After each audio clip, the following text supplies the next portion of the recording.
Excel PU college ಗುರುವಾಯಿನಕೆರೆ, ಕರ್ನಾಟಕದ number 1 PU college. Admissions open now. ಪಂಚ ಗ್ಯಾರಂಟಿಗಳಿಂದ ಪಂಚವರ್ಷಗಳ warranty ಪಡೆದಂತಹ ಕಾಂಗ್ರೆಸ್ ಸರ್ಕಾರ ಅವಧಿಗೂ ಮುನ್ನವೇ ಜನರಿಗೆ ಶಾಕ್ ಕೊಡೋಕೆ ಮುಂದಾಗಿದೆ.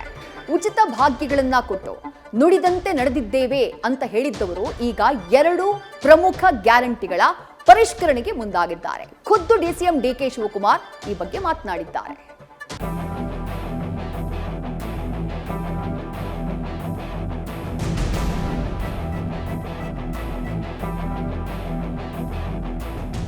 ಪ್ರತಿ ಮನೆಗೆ 200 ಯೂನಿಟ್ವರೆಗೆ ವಿದ್ಯುತ್ ಶಕ್ತಿಯನ್ನು ಕೊಟ್ಟಂತ ಕೆಲಸವನ್ನ ಮಾಡ್ತೀವಿ.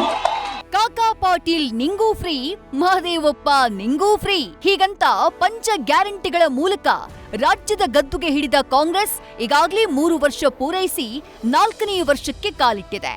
ಆದ್ರೆ ಸದಾಕಾಲ ನುಡಿದಂತೆ ನಡೆದಿದ್ದೇವೆ ಅಂತ ಹೇಳ್ತಾ ಬಂದಿರೋ ಸಿಎಂ ಸಿದ್ದರಾಮಯ್ಯ ಸರ್ಕಾರ ಈಗ ರಾಜ್ಯದ ಜನರಿಗೆ ಶಾಕ್ ಕೊಡೋಕೆ ಮುಂದಾಗಿದೆ.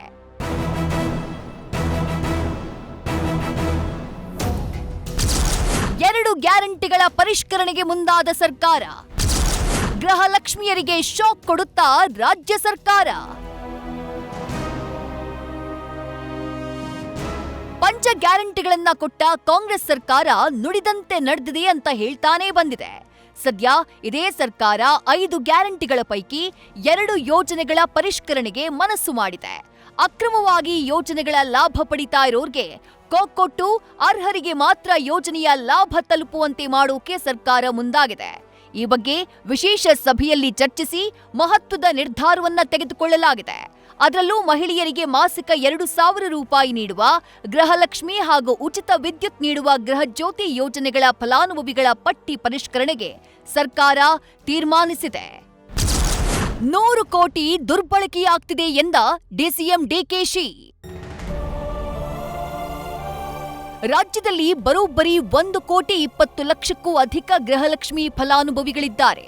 ಈ ಫಲಾನುಭವಿಗಳ ಪಟ್ಟಿಯಲ್ಲಿ ಹಲವು ತಾಂತ್ರಿಕ ದೋಷಗಳು ಹಾಗೂ ನಿಯಮ ಉಲ್ಲಂಘನೆ ಪತ್ತೆಯಾಗಿದೆ.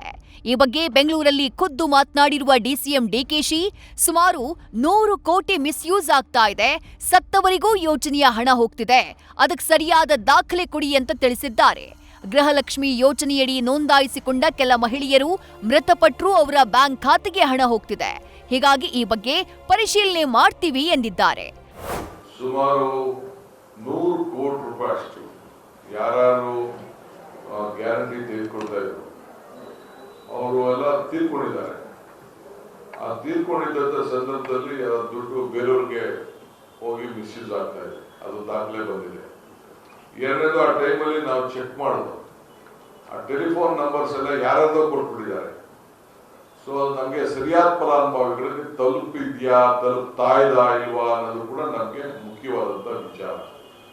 ಈ ವಿಚಾರದಲ್ಲಿ ನಾವು ಅದನ್ನ ಮತ್ತೆ ಅವರಿಗೆ ನಿಮ್ಮ ದಾಖಲೆಗಳನ್ನ ಸರಿಯಾದ ರೀತಿಯಲ್ಲಿ ಕೊಡಿ ಅಂತ ಕೇಳಲಿಕ್ಕೆ ಈಗಾಗಲೇ ಚರ್ಚೆ ಅನೇಕ ಸಲಹೆಗಳು ಬಂದಿದೆ. ನಮ್ಗೆ ಈಗಾಗಲೇ 100 ಕೋಟಿ ರೂಪಾಯಿ ನಮಗೆ ಇದರಿಂದ ಹೆಣ್ಮಕ್ಳು ಗೃಹಲಕ್ಷ್ಮಿ ಒಂದೇ ಇಲಾಖೆಯಲ್ಲಿ ನಮಗೆ ಇದು ಮಾಹಿತಿ ಎಲ್ಲ ಬರ್ತಿದೆ. ಈಗೆಲ್ಲ ಪ್ರತಿ ತಾಲೂಕಿನಲ್ಲೂ ಕೂಡ ನಾವು ರಿವ್ಯೂ ಮಾಡ್ತಾ ಇದ್ವಿ. ಸೊ ಮಾಡಿ ಮಾಹಿತಿಯನ್ನ ಪಡಿತಾ ಇದ್ವಿ.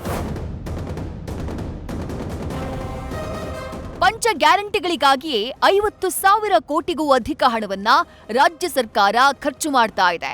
ಇದು ಖಜಾನೆಗೆ ಭಾರೀ ಹೊಡೆತವನ್ನ ಕೊಡ್ತಿದೆ.